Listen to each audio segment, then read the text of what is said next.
Welcome to This Week in East Brunswick. Today we visit the East Brunswick Senior Center as retired East Brunswick High School teacher Richard Koenisberg leads a film discussion group for seniors. Then we join Mayor Brad Cohn at Hands and Stone Spa for the grand opening and ribbon cutting of East Brunswick's newest business. Karen Perry sits down in studio with Dr. Iris Udasin to talk about an upcoming presentation she will give at the library called Is Your Home or Workplace Giving You Breathing Problems? We tour Rutgers Gardens with the director of the gardens as we learn about the grounds and some of the events that are planned for the spring and summer months. All this, plus we visit the East Brunswick Elks Lodge, where a local Girl Scout was working on her Gold Award project by raising awareness about brain injuries. So stay with us. This Week in East Brunswick starts now.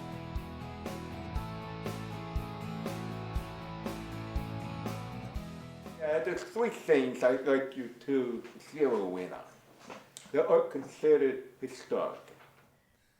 Hi, I'm Sharon Riley Morosi, Assistant Director for the East Brunswick Department on Aging, and this is the Voice of Experience. Today I am here at the Senior Center with Richard Koenisberg, who has two interesting programs going on at the Senior Center. So, Richard, before we talk about your programs, why don't you give us a little information about your background? Okay, thank you for having me. I always wanted to be a teacher. And I began in college majoring in history and education. I began my career teaching in Virginia, where I went to school. I had student teaching there and then started in that school district.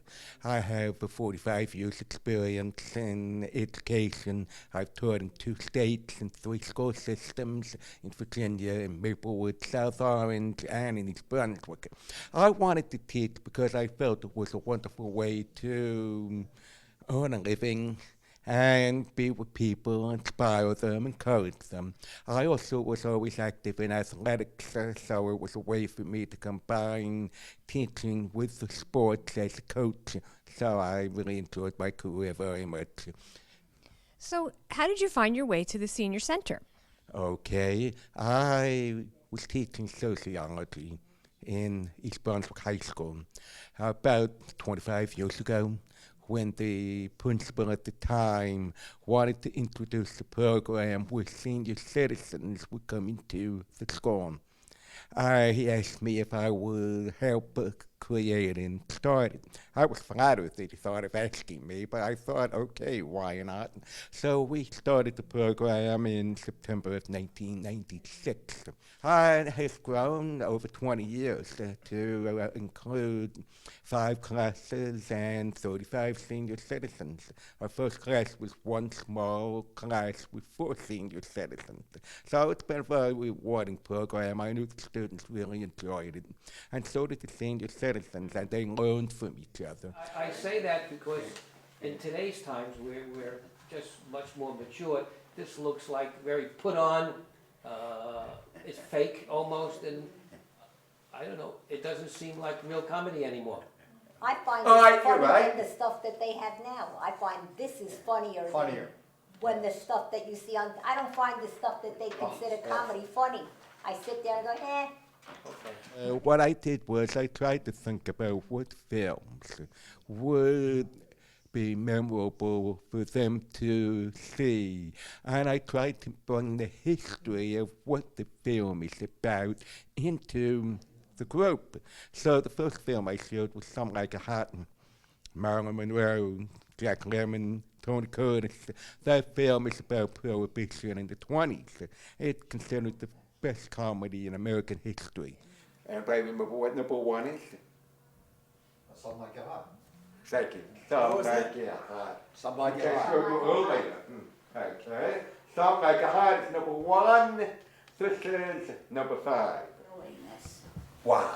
Based upon what I read, I would think it has to do with how comedy was treated political situations then and how comedy treats political situations today. And I know they can relate to it, so I share interesting background facts about the film, and it helps them, and then we have a discussion, talk about it. Did the Marx Brothers write their own scripts Or was it? Yes, I think they written for did. them? Did? They wrote their own jokes, they wrote their own scripts, yes. Okay, you know, they grew up in the Bronx. Yay. They grew up in the Bronx. I believe they grew up along Jerome Avenue Yay. in the Bronx. Okay. If you told me 30 years ago I would be doing this, I would have said, I don't think so, but I really enjoy it, I really do. I appreciate doing it here, but it's a chance for me to share and continue to be involved with people. Yes, and may I point out that you were volunteering your time to do this for us, and we are so grateful.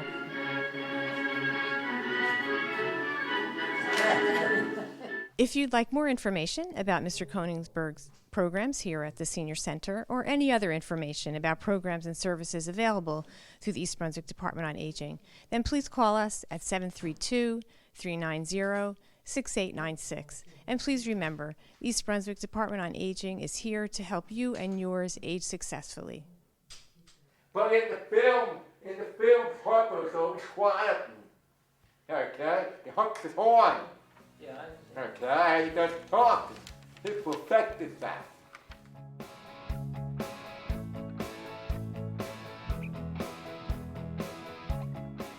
So good morning, everybody. I'd like to welcome you to our ribbon cutting. I think this is actually the first one of the spring. And we actually finally have a spring, which is wonderful. And so we're really thrilled. We have a new business. Anytime we have a new business that comes to East Brunswick, it makes us really happy because it's a sign that the community is coming back to life and that the Route 18 corridor is attracting the best of the retailers here to the highway. And we couldn't be more happy for you. We wish you the best of luck. This is Hand and Stone, Lisa Ruggieri, who is the owner of the newest business here in town. And perhaps you want to take a little bit of time to tell people where you're located, since you're tucked away in this little corner, and business hours and the type of business that this you could expect out of Hand and Stone. Okay, awesome. Thank you. Actually, I'd like to thank everyone for coming. First of all, Mayor Cohen and the council, and we are here. We opened up December 18th, and we're, like Mayor Cohen said, we're just finally getting around to beautiful weather, to be outside, and we're basically open for Sunday through Saturday, 9 to 10, Saturday 8 to 8 to 8? A lot of different hours. Sunday is 10 to 6. So we are here to help the community feel fabulous, and we hope that everyone comes to join us and come and enjoy a nice, relaxing massage and or facial. I have my manager, Christina, here, and I don't know if you would like to say. I also want to thank my staff who helps us every day. Just obviously, we wouldn't be here without them, and thank you, everyone. And I don't know if you want to say a few words or no? I'm just thankful for everything. It's really... Okay. All right. And, so before we go, I just wanted to point out Councilman Sturley Stanley. We have other council members that have other things to do today too, but it's a community that is part of. If you look at the flag and the seal of the Township of East Brunswick, it says three things. It says education, which is a huge emphasis here in town, commerce and community. And you don't have a great community if you don't have all three. And so we're just thrilled that this is part of that commerce pie. And we wish you absolutely the best of luck in East Brunswick, and we certainly hope that you remain busy and successful, because your success is ours too. thank you so much. Thank you. Really appreciate So that. with that said, I think we should do the honors, yes? Okay. You want to help out, Anthony? Okay. Yeah. Thank you Congratulations. so much. Really appreciate it. Thank you. Thank you. Thank you so much. Thank you.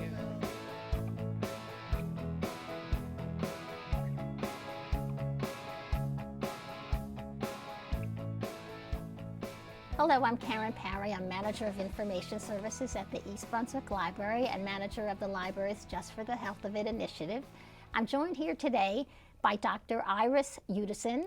She is a professor, a physician, and the director of the Clinic Center for the Environmental and Occupational Health Sciences Institute at Rutgers University. Welcome, Dr. Udasin. Thank you. I'm here today to talk about a very exciting program that Dr. Udasin will be hosting at our library. It'll take place on Wednesday, June 27th at 7 o'clock p.m. and the program is entitled, Is Your Home or Workplace Giving You Breathing Problems? Dr. Udasin, tell us a little bit about your program. I know you have expertise in the physical and mental health effects of exposure to toxins. Tell us a little bit about your program and why someone would want to attend. I get a lot of people who come into my office and they're worried that something either in their home or their workplace is making them sick. So what I'm going to be doing in my program is I'm going to be going over the kind of illnesses people can get, specifically concentrating on respiratory and cancer illnesses. And I'm going to be talking about how people are exposed to things, what's the route and the way that they're exposed, what things are out there that we can control, and how can we minimize our exposures so that we don't need to see the doctor so often and that we don't need a lot of medicine because we figured out how to prevent ourselves from being exposed to things. That sounds great. Would this be a program that would be of interest to seniors, to adults, to young moms, or who would attend some program like this? So I would say anybody who lives in a house or goes to a workplace, which would be almost anybody. I mean, for goodness sakes, even if you go to a school, you also live in a home. So I would say that it should be of general interest. Dr. Udasin, I know you're a resident of East Brunswick, which is wonderful, and I know this. You have a lot of knowledge about Central Jersey and about our environmental and toxic hazards. Can you tell me a little bit about why this program would be so important for people to come and learn about our environment here in Central Jersey? So the first thing, of course, is our own homes. We're in close proximity to radon, could be underneath our own home, things like that. The overwhelming thing we all think about in East Brunswick is, of course, traffic. But the reason why this is really relevant is because Central New Jersey, the reason why a lot of us come to live here is we have a lot of industry in this area, whether it's manufacturing, whether it's healthcare, but we do have the places, construction, we do have the places where people are actually exposed to a lot of different things, both in our homes and in our workplaces. And the spirit of my talk is to help identify the things that we are exposed to so that we can prevent or minimize diseases and hopefully not need to see the cancer specialists because we've prevented cancer by identifying things and minimizing exposure to them. That's wonderful. We're so happy, Dr. Udasin, that you'll be holding this program for us, and it will be so helpful to our community to hear from an expert in this area. So thank you so much, and I encourage all of our town residents to please come out for Dr. Udasin's program. That's happening on Wednesday, June 27th at 7 o'clock p.m. at the library. Thank you, Dr. Udasin. Thank you.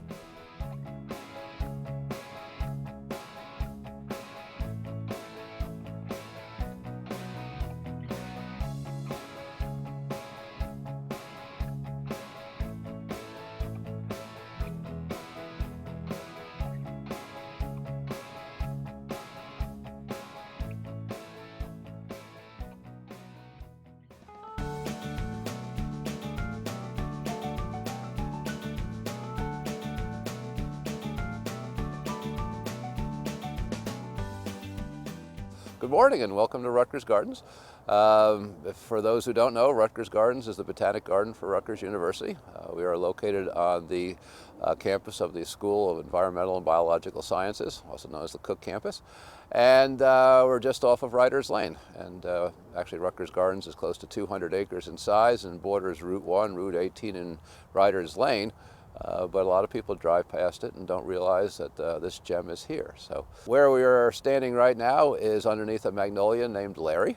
Larry is an interesting plant because most people don't think of a plant as having a name like Larry, nor do they think of it as a plant that was actually named through children. So we had a student intern who was leading a tour of children, and they were standing underneath it, and the intern, whose name was KC, the students asked him, so what tree are we standing underneath? And for whatever reason, KC blanked on the word magnolia, so he just blurted out, it's Larry. And so for all the community now, this has become Larry. And Larry's just a great large magnolia to sit underneath and have a picnic lunch or just a nice conversation. So a wonderful tree to add to most gardens. So the gardens itself is over 100 years old. We began in 1916. Originally, the facility here was a research farm dedicated to apple and peach research, but it was also, a small portion of it was dedicated to growing both woody plants and herbaceous plants, herbaceous being a plant that dies to the ground during the winter, to showcase to farmers, because at the turn of the last century, planners envisioned that New Jersey would probably go through a housing boom, and lo and behold, they were right. So anyway, they would invite farmers to come and say, look, here's some crops you could grow. Are you interested in something like this? And so it would be a way for a farmer to augment their income. So even though we weren't always a garden that was officially open to the public, we were always a garden that worked with the nursery industry and tried to showcase new or unusual plants. And so that's been one of our missions from day one, so which makes it interesting. Currently, we're trying to become better known to the community, so it's one of our challenges, since the entrance off of Riders Lane isn't as large, and most people don't realize all that's down below and in here. If you come into the gardens, you'll notice that there is a construction fence up near Riders Lane. That will be Cook's Market, and Cook's Market will be a facility for primarily for the farm market, which we have every Friday. Runs from the first week in May through December, and it's a way to keep the farmers out of the rain. So, but it will also feature a green roof, and most people aren't familiar with green roofs, because I get questions all the time. Well, is that a glass roof? What does that mean? And it literally just means that there'll be about 7 inches of soil on top of the roof, and it'll allow us to grow plant material there. So it will be a sort of an interesting way to demonstrate to the local community the advantages of a green roof, you know, how it supports, or actually I should say reduces stormwater runoff, how it actually provides insects for bats, because the insects now are at a higher elevation, so the bats are easy to grab them in the evening. And it also actually is a cooling event, so you don't have the reflective heat coming off of the rooftop. So anyway, it has a number of different features, but anyway, it'll be a green feature that people will see as they enter into the gardens. There's a number of different things that you'll see if you come. One of the things that we're focusing on is vegetables, and a lot of children sort of are perplexed as to where vegetables come from. They didn't realize that carrots were dirty, that they actually came and grew in the ground. They just thought that somehow they appeared magically in packages and were perfectly clean. So part of the mission of the gardens is obviously to educate people about plants, but to start at an early age with children. And so the children's program has been vital. We've also expanded that into a volunteer program with vegetable growing. We have about 20 volunteers that work together, and so they harvest and what they grow, and what is remaining after they've had their yield goes to Elijah's Promise in town. So it's given away to those who could obviously use it. We also feature an organic farm that we're expanding right now. It's part of an undergraduate program. So Ariana Lindberg is the teacher that oversees it. She's the farm manager. She runs different undergraduate programs through it, so it has obviously a strong educational component. But its focus too is to showcase to students and to the public alike that you can grow a lot of vegetables on 1 or 2 acres. And we also feature a high tunnel, which is an unheated greenhouse. And that allows you to grow spinach, collards, kale, some of your cool season crops, right through the wintertime without any heat, any supplemental heat. And again, you're able to provide greens locally, reduces the carbon footprint. And so one of the thoughts would be that small-scale farms would actually proliferate in the future.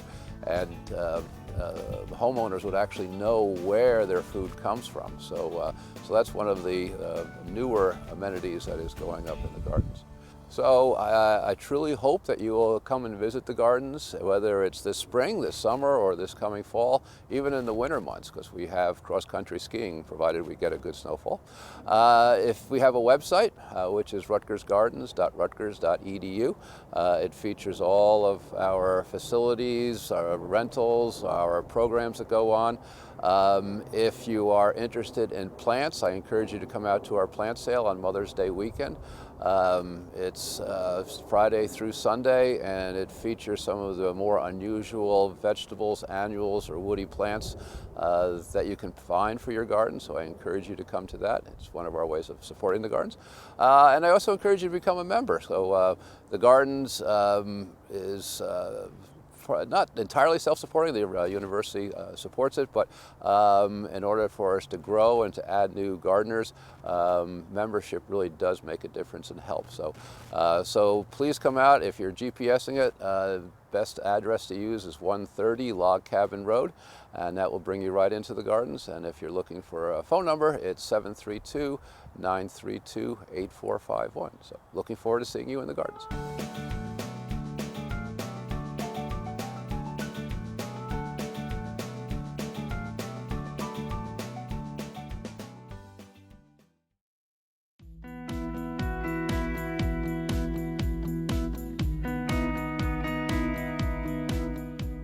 Hi, my name is Ariel Nunez. I am an Ambassador Girl Scout from Troop 81355, and I am here at the East Brunswick Elks Lodge to have my Gold Award project.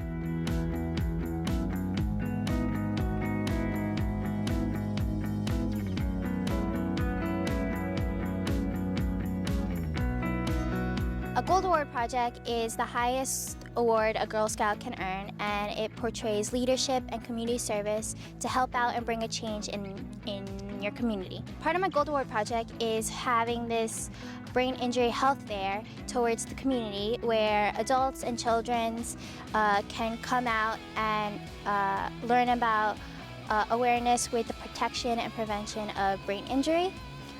We're expecting Girl Scout troops, daisies and brownies to be here anytime soon. People who come out here today can go to the different booths to learn about the different aspects of brain injury from all different kinds of perspectives. There are a lot of giveaways, there will be music, and there will be a lot of coloring pages and a chance to win a bike helmet. I just want to thank everyone here today who came out to help me in this event. Some people are from the Brain Injury Alliance of New Jersey. I've been working with them to help me succeed in my Gold Award project, and people from Robert Wood Johnson are here to talk about what they know with brain injury. I just want to thank my advisor, Donna Brown, especially for helping me throughout my whole event. She helped me through both my Gold Award and my Silver Award, so she has been a really big help to me. It's a beautiful day today, so I'm hoping a lot of people would come out to learn about the importance of brain injury.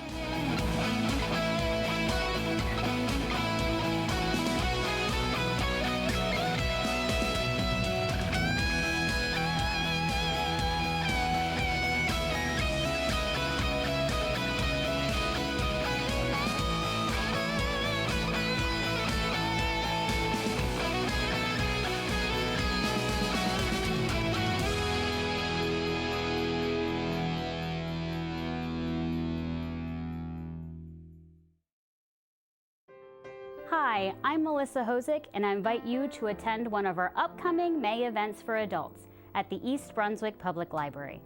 All are open to the public. In celebration of Asian Pacific American Heritage Month, we're hosting an art history lecture on Wednesday, May 9th at 7 p.m. Dr. Tamara Sears of Rutgers University will lead you through lush gardens and landscapes in Asian art. On Wednesday, May 16th at 7 p.m., the New Jersey Lighthouse Society will share the history and importance of New Jersey's 18 beautiful and unique lighthouses. On Thursday, May 17th at 7:30 p.m., Jonathan Carr, founder of Weather New Jersey, will discuss historical New Jersey storms. This lecture is in conjunction with the Friends of the East Brunswick Library Spring Meeting. On Sunday, May 20th at 2 p.m., join us for a concert of ballads, flourishes, and salutes with the Two Counties Symphonic Band.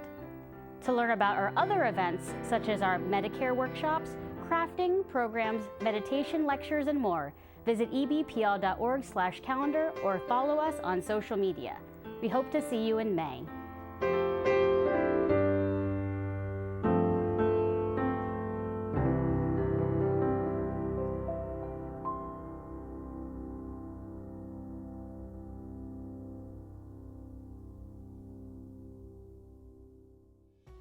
Hello, my name is Alicia Joy Bloom, and I am a member of the East Brunswick Elks Lodge number 2370.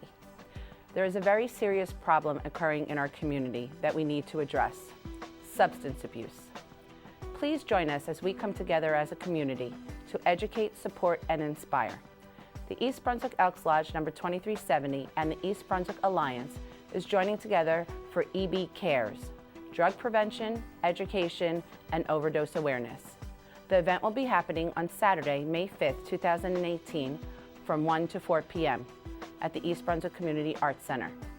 We will have guest speakers, medical professionals, resource specialists, food, music, and more.